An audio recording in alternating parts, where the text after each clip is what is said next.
جس کا مادہ سین لام اور میم ہے، جس کا مقصد ہی امن ہے، سلامتی ہے، یعنی ایک مسلمان ہمیشہ صبح و شام خود کو اور دوسرے کو یہ احساس دلاتا رہتا ہے کہ ہم مسلمان ہیں، ہمارا پیغام دنیا کے اندر امن و سلامتی کو پھیلانا ہے۔ لیکن میں حالات حاضرہ پر انتہائی احتیاط کے ساتھ کہ کسی کی دل شکنی نہ ہو یہ عرض کرنا چاہتا ہوں کہ ہم دنیا میں امن پھیلانے آئے ہیں، لیکن جب ہم امن پھیلانے آئے ہیں تو ہونا تو یہ چاہیے کہ جو امن پھیلانا چاہے سب سے پہلے وہ خود مامون ہو، یعنی وہ امن کی زندگی گزار رہا، تبھی تو لوگ اس کے امن کی دعوت کو سنیں گے، پہچانیں گے۔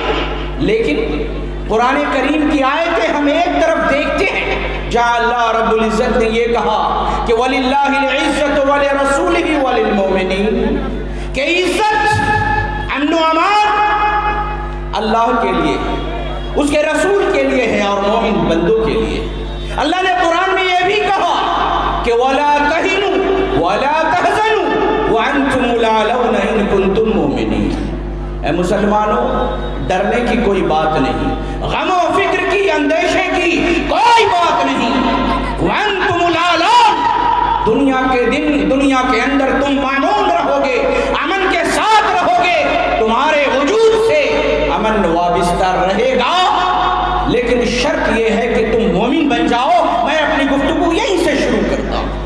آج ہمارا کام تھا امن پھیلانا، لیکن بڑے ہی افسوس کا مقام ہے کہ ہماری ذلت و پستی یہاں تک پہنچ چکی ہے کہ ہم ہاتھ پھیلائے اپنے امن و سلامتی کے لیے در در بھٹک رہے ہیں، ٹھوکریں کھا رہے ہیں۔ آج اس وطن عزیز ہندوستان کے اندر ہمیں اپنے گھر، اپنے وطن اور اپنے ماں بہنوں کی عزت و آبرو اور عصمت کے لیے امن چاہیے۔ اس کے لیے ہم کہیں احتجاج، کہیں جلوس، کہیں دھرنوں کا سہارا لے رہے ہیں اور اس کے بدلے میں دنگے اور فساد کا سامنا کرنا پڑ رہا ہے۔ میرے بھائی، میں یہ کہنا چاہتا ہوں، آخری احتجاج، یہ جلوس، یہ دھرنے اور یہ مختلف قسم کی جو چیزیں ہم نے دنیا کے اندر جاری کر رکھی ہیں، میں یہ نہیں کہتا یہ چیزیں کتنی کارآمد ثابت ہوں گی، وہ آنے والا وقت بتائے گا، لیکن میرے بھائی کہنا میں یہ چاہتا ہوں، آج آپ کے اس جلسہ گاہ سے ایک مصیبت مسلمانوں پہ آتی ہے، کوئی ایک رہنما آتا ہے، مسلمانوں کی گردنیں کاٹتا ہے، ان کے لیے زمین کو تنگ کر دیتا ہے۔ ہم دعائیں کرتے ہیں، اے اللہ اس سے ہمیں نجات دے دے، اے اللہ اس کو فنا کر دے۔ وہ شخصیت اور وہ ہستی جس سے ہم پریشان ہیں وہ چلی جاتی ہے، پھر کوئی دوسری شکل میں کوئی دوسرا چہرہ نمودار ہوتا ہے، ہم پھر پریشان ہونا شروع ہو جاتے ہیں۔ میرے بھائی آپ غور کریں، آج سے یہ 6 مہینے 1 سال پہلے یہ جو قوانین ہیں، یہ جو کالا قانون ہے جس کے بارے میں ہم آج تمام کے تمام پریشان ہیں، ہم نے تو اس کا نام نہیں سنا تھا۔ تو کیا یہ پریشانیاں اور یہ مصیبتیں کیا صرف اس لیے ہیں کہ فلاں کی سازش اور فلاں کی گٹھ بندھن اور فلاں کی تخریب کاری؟ نہیں میرے بھائی، ان تمام چیزوں کے ذمہ دار ہم ہیں، یہ کوئی بہت بڑی چیز نہیں ہے۔ آج آپ ہندوستان سے باہر نکلے، چاہے وہ عرب کے جتنے ممالک ہوں یا دنیا کا کوئی بھی گوشہ ہو، ہم پریشان ہیں۔ ہمیں چاہیے تھا کہ ہم امن پھیلائیں، لیکن ہم تو خود پریشان ہیں، ہم کیا لوگوں کو امن کی دعوت دیں گے؟ اس پریشانی اور ذلت کا سبب خود ہماری اپنی بدعمالی ہے، اور یہ کوئی نئی چیز نہیں۔ اللہ کے رسول صلی اللہ علیہ وسلم کی احادیث کا جب آپ مطالعہ کریں گے، آپ کو نبی صلی اللہ علیہ وسلم کی ایسی کئی پیشن گوئیاں ملیں گی جو ہمارے اس موجودہ حالت کی عکاسی کرتی ہیں، بتاتی ہیں کہ یہ حالت کیوں پیدا ہوئی۔ آج یہ تو مٹھی بھر لوگ ہیں، کچھ دل والے، کچھ بل والے، کچھ سنگ والے، آپ پریشان ہیں۔ نبی صلی اللہ علیہ وسلم، نبی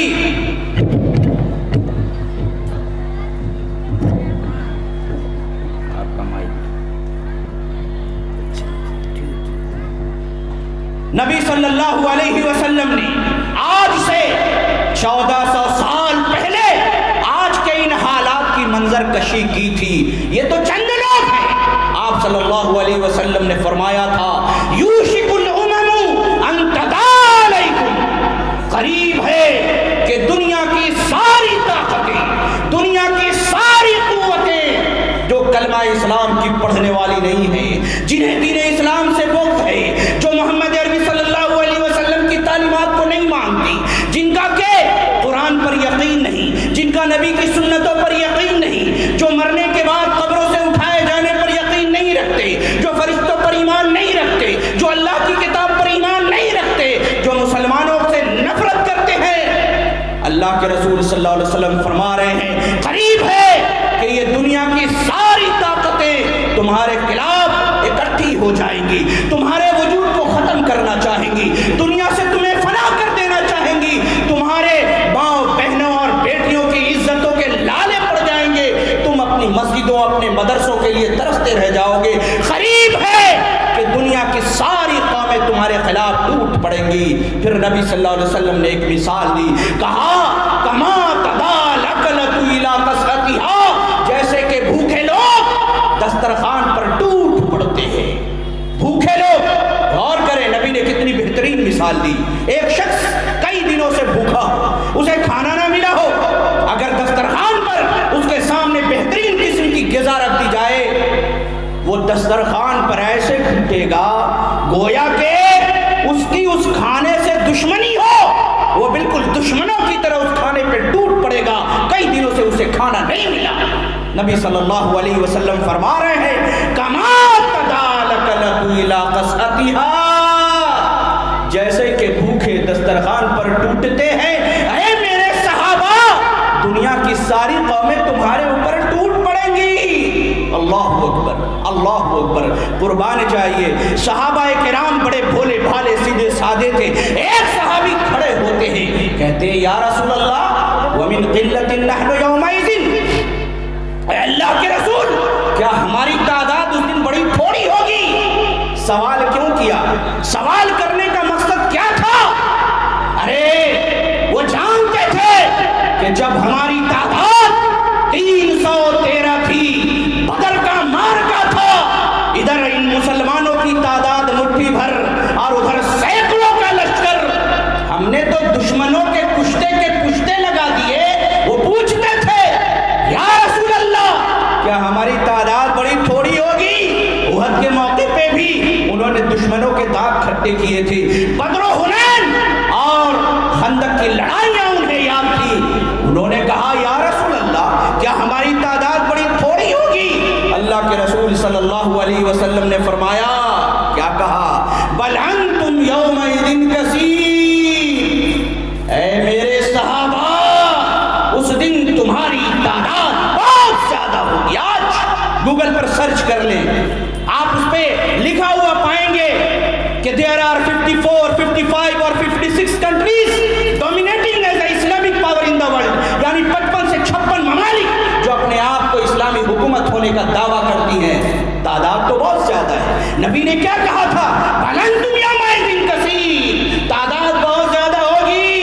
وَلَكِنَّكُمْ غُصَاءٌ كَغُصَاءِ السَّيْلِ، لیکن تمہاری حیثیت سمندر کے جھاگ کی طرح ہوگی. جھاگ کسے کہتے ہیں؟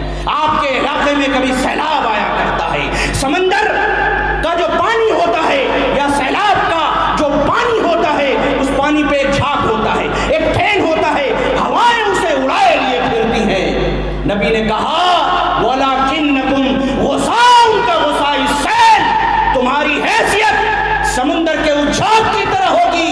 آج ہمیں اپنے طاقت پہ غرور ہے، اپنی تعداد پہ ناز ہے کہ ہم 25 کروڑ ہیں، 30 کروڑ ہیں، 35 کروڑ ہیں. اللہ اکبر. ہمارا جو جذبہ ایمانی ہے اس کی کوئی حیثیت ہمارے وجود کے اعتبار سے نہیں، صرف ہمیں طاقت کا غرور ہے، طاقت کا نشہ ہے. نبی صلی اللہ علیہ وسلم نے فرمایا تعداد تو تمہاری بہت زیادہ ہوگی لیکن سمندر کے جھاگ کی طرح ہوگی. اور اگلا معاملہ نبی نے فرمایا وَلَيَنزِعَنَّ اللَّهُ مِن صُدُورِ عَدُوِّكُمُ الْمَحَابَةَ منکم۔ اللہ رب العزت تمہارے دل سے، تمہارے دشمن کے دلوں سے تمہارا رعب نکال دے گا۔ میرے بھائی ایک بات بتاتا جاؤں، یہ جو نبی نے کہا کہ اللہ تبارک و تعالیٰ تمہارے دشمن کے دلوں سے تمہارا رعب نکال دے گا، تمہارا دبدبا نکال دے گا۔ آج جو اس دیش کے شترو ہیں، اس دیش کو نقصان پہنچانا چاہتے ہیں، چاہے وہ کسی بھی دھرم کا لبادہ اوڑھ لے، آپ غور کریں، آج جو شترو ہے اور جو اس دیش کو بچانا چاہتا ہے، جو ہم مسلمان اپنے دیش کی رکشا اور اپنے دیش کی سیوا کرنے کے لیے شروع سے تتپر رہے ہیں، اتہاس اس بات کا گواہ ہے، ساکشی ہے، مسلمان کبھی پیچھے نہیں ہٹے۔ جہاں غیروں نے پسینہ بہایا وہاں ہم نے بڑھ کر کے خون بہایا، یہاں تک کہ تاریخ اس بات کی شاہد ہے کہ غیروں نے اتنا پسینہ بھی نہ بہایا جتنے ہمارے علماء نے اور ہمارے قوم کے لوگوں نے پسینہ بہایا۔ لیکن اللہ کے رسول صلی اللہ علیہ وسلم فرما رہے ہیں کہ اللہ تبارک و تعالیٰ تمہارے دشمن کے دل سے تمہارا رعب و دبدبا نکال دے گا۔ یہ رعب کیا ہوتا ہے؟ یہ دبدبا کیا ہوتا ہے؟ نبی صلی اللہ علیہ وسلم کی حدیث کتب سنن کے اندر موجود، آپ صلی اللہ علیہ وسلم فرماتے ہیں نصرت بالرعب علی میسرۃ شہر، کہتے ہیں سنو میں محمد بن عبداللہ، اللہ نے میری مدد کی ہے میرے دشمنوں کے اوپر رعب کے ذریعے۔ میں محمد بن عبداللہ جب اپنے دشمن سے 1 مہینے کی دوری پر ہوتا ہوں تو میرا دشمن مارے خوف کے تھر تھر کانپنے لگتا ہے۔ مفسرین نے لکھا، محدثین نے لکھا، علماء کرام نے لکھا، یہ جو رعب ہے جو نبی کو عطا ہوا تھا نبی کے ہر امتی کو حاصل ہے۔ جس قدر اس کا ایمان قوی ہوگا اس قدر اس کے دل میں، دشمن کے دل میں اس کا رعب ہوگا، دبدبا ہوگا۔ لیکن میرے بھائی بڑے ہی افسوس کے ساتھ یہ کہنا پڑتا ہے، ہم دنیا میں عزت کے طلبگار بننا چاہتے ہیں لیکن نبی کے احکام و فرامین اور نبی کے تعلیم پر ہم آگے نہیں بڑھنا چاہتے۔ آج ہمارے چہرے مڑے ہوئے، ہمارے چہروں پہ داڑھی نہیں، اگر کبھی اللہ نہ کرے مصیبت آ گئی، دشمن نے گھیر لیا تو مرتے وقت بھی مارنے سے پہلے تمہارا دشمن تمہاری شرمگاہ کھول کر دیکھے گا مسلمان ہے کہ غیر مسلم۔ اللہ اکبر، کتنے ذلت کی بات ہے، اور جس کے چہرے پہ نبی کی سنت دور سے ہی دیکھ کے لگتا ہے ہاں یہ محمد کا دیوانہ ہے، محمد کا شیدائی ہے۔ داڑھی کی بات جب کی جاتی ہے، ہماری بدعملی اور کوتاہیوں کی بات کی جاتی ہے تو لوگ کہتے ہیں مولوی کو اور کوئی کام نہیں، جب دیکھو یہ داڑھیوں کے پیچھے ہی پڑا رہتا ہے۔ کیا داڑھی کے اندر اسلام ہے؟ میرے بھائی داڑھی میں اسلام نہیں، لیکن اسلام میں ضرور داڑھی ہے۔ فقہ السیرہ کے اندر ایک روایت لکھی ہے، علامہ البانی رحمۃ اللہ علیہ نے حسن کے درجے تک اس روایت کو قبولیت بخشی۔ یہ روایت نبی صلی اللہ علیہ وسلم کی مجلس میں، آپ کے محفل میں دو حبشی، یہ دو پارسی آتے ہیں، یہ کسرا کے دربار کے دو وفد میں سے 2 لوگ آتے ہیں، ان دونوں کی داڑھیاں مڑی ہوئی تھی۔ نبی صلی اللہ علیہ وسلم نے جب ان کے چہرے پہ نظر ڈالی، بعض روایتوں میں موجود ہے مارے غصے کہ آپ صلی اللہ علیہ وسلم کا چہرہ سرخ ہو گیا، آپ صلی اللہ علیہ وسلم نے ان کی جانب سے اپنا چہرہ پھیر لیا۔ جب آپ کا چہرہ اعتدال پہ آیا آپ نے کہا ویلکما، ارے تم دونوں کی بربادی ہو، من امرکما بہذا، تم دونوں کو اپنی داڑھی مونڈنے کا حکم کس نے دیا ہے؟ ان دونوں نے کہا میرے رب نے، وہ اپنے بادشاہ کو اپنا رب کہتے تھے، کہا میرے رب نے یہ حکم دیا ہے۔ اللہ کے رسول صلی اللہ علیہ وسلم کہتے ہیں کان کھول کر سن لیں، علماء بھی بیٹھے ہیں، میں ان سے ادب سے یہ گزارش کرتا ہوں کہ وہ غور کریں۔ اللہ کے رسول نے کیا فرمایا؟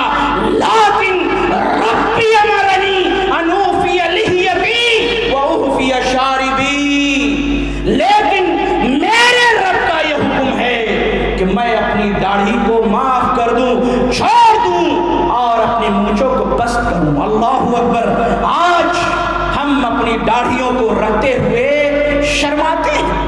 آج مسلم نوجوان غیروں کی نقالی کرتے ہوئے داڑھی مونڈ کر، فرنگی لباس پہن کر، ان کے کلچر میں، ان کے طور طریقے میں ڈھل کر کے فخر محسوس کرتا ہے، اور